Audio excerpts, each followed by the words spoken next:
Sala's cooking. எல்லாருக்கும் இனிய பொங்கல் திருநாள் நல்வாழ்த்துக்கள்.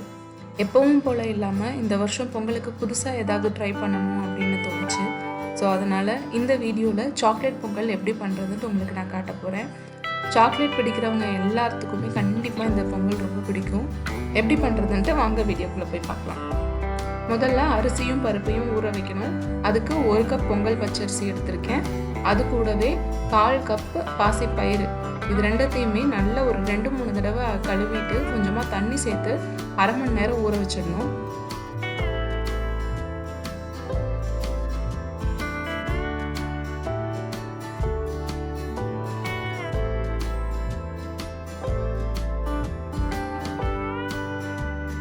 அடுத்ததாக இன்னொரு பவுலில் 1/2 கப் காய்ச்சி ஆற வச்ச பால் எடுத்திருக்கேன். அது கூடவே 1/4 கப் கொக்கோ பவுடர் சேர்த்துட்டு கட்டி எதுவுமே இல்லாத மாதிரி நல்லா கரைச்சி எடுத்துக்கணும். நான் இங்கே டார்க் கொக்கோ பவுடர் எடுத்திருக்கேன். உங்களுக்கு எந்த கொக்கோ பவுடர் கிடைக்குதோ அதை நீங்கள் யூஸ் பண்ணிக்கலாம். கொஞ்சம் கூட கட்டியே இல்லாத மாதிரி கரைச்சி ரெடியாக எடுத்து வச்சுக்கோங்க. அடுத்தது பொங்கலில் சேர்த்துறதுக்கு கொஞ்சமாக முந்திரியும் திராட்சையும் நெய்யில் வறுத்து ரெடி பண்ணி எடுத்து வச்சுக்கலாம்.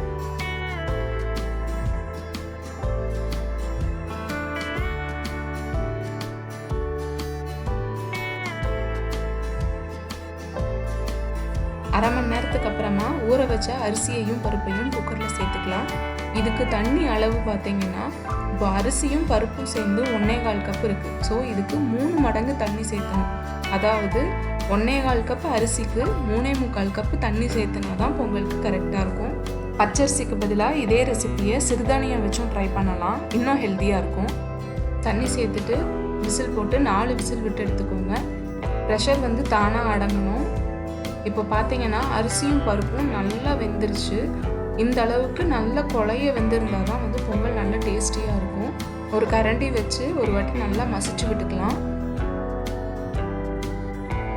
இப்போ மறுபடியும் ஸ்டவ்வை ஆன் பண்ணிவிட்டு இதில் வெல்லம் சேர்த்துக்க போகிறோம். முதல்ல ஒரு 1/2 கப்பு வெல்லம் சேர்த்துட்டு அது ஓரளவுக்கு கரைஞ்சதுக்கப்புறமா மறுபடியும் வெல்லம் சேர்த்துட்டு நல்லா கலந்து விட்டுக்க போகிறோம். இப்படி மொத்தமாக நான் 1/2 கப்பு வெல்லம் சேர்த்துருக்கேன். இப்போ கிடைக்கிற வெல்லம்லாம் அந்தளவுக்கு இனிப்பாக இருக்கிறது இல்லை அப்படிங்கிறதுனால நான் 1/2 கப் சேர்த்துருக்கேன். ஒருவேளை உங்களுக்கு சுத்தமான நல்ல வெல்லமாக கிடைக்கிது அப்படின்னா நீங்கள் அளவை குறைச்சி கூட சேர்த்துக்கோங்க. வெல்லம்லாம் முழுசாக கரைஞ்சதுக்கப்புறமா நம்ம ஏற்கனவே கலந்து வச்சுருக்கோம் இல்லையா பாலும் கொக்கோ பவுடரும், அதையும் சேர்த்துட்டு லோ ஃப்ளேம்லேயே ஒரு 5 நிமிஷம் குக் பண்ணணும். 5 நிமிஷம் குக் பண்ணிங்கன்னா அந்த கொக்கோ பவுடரோட ரா ஸ்மெல் போயிடும். அதுக்கப்புறமா நம்ம வறுத்து வச்சுருக்கிற முந்திரியும் திராட்சையும் அதில் சேர்த்துக்கலாம். இதில் தேவைப்பட்டால் ஒரு 1/2 டீஸ்பூன் ஏலக்காய் தூள் சேர்த்துக்கோங்க. சேர்த்துட்டு ஒரு வாட்டி நல்லா கலந்து விட்டதுக்கப்புறமா அடுப்பை ஆஃப் பண்ணிவிட்டு 1/4 கப்பு துருவின சாக்லேட் சேர்த்துக்கோங்க. நான் டார்க் சாக்லேட் எடுத்திருக்கேன். நீங்கள் எந்த சாக்லேட் வேணாலும் சேர்த்துக்கலாம். கண்டிப்பாக அடுப்பை ஆஃப் பண்ணதுக்கப்புறமா தான் சாக்லேட் சேர்த்தணும், இல்லைனா ஒரு மாதிரி கசப்பு தன்மை வந்துடும். அந்த சூட்லேயே சாக்லேட் மெல்ட் ஆகிடும். கடைசியாக ஒரு 2 டீஸ்பூன் நெய் சேர்த்துட்டு சர்வ் பண்ண வேண்டியது தான். செம்ம எம்மியாக இருக்கும். கண்டிப்பாக ட்ரை பண்ணி பாருங்கள். இது செஞ்ச உடனே சாப்பிட்றத விட ஆறுனதுக்கப்புறமா சாப்பிடும்போது இன்னும் ரொம்ப டேஸ்டியாக இருக்கும். கண்டிப்பாக நீங்கள் உங்கள் வீட்டில் ட்ரை பண்ணி பாருங்கள். ட்ரை பண்ணி பார்த்துட்டு உங்களுக்கு பிடிச்சதா இல்லையான்ட்டு எனக்கு கமெண்ட் செக்ஷனில் மறக்காமல் சொல்லுங்கள். இந்த பொங்கலுக்கு என்ன மாதிரி உங்களுக்கும் ஏதாவது டிஃப்ரெண்ட்டாக ட்ரை பண்ணணும்னு தோணுச்சுன்னா இந்த சாக்லேட் பொங்கலை செஞ்சு உங்கள் வீட்டில் இருக்க எல்லாத்தையுமே அசத்துங்க. இப்போ தான் ஃபஸ்ட் டைம் நம்ம சேனலில் வீடியோ பார்க்குறீங்கன்னா மறக்காமல் சாராஸ் குக்கிங் சேனலை சப்ஸ்கிரைப் பண்ணிக்கோங்க. பக்கத்தில் இருக்க பெல் ஐக்கானையும் கிளிக் பண்ணிக்கோங்க. பாய்.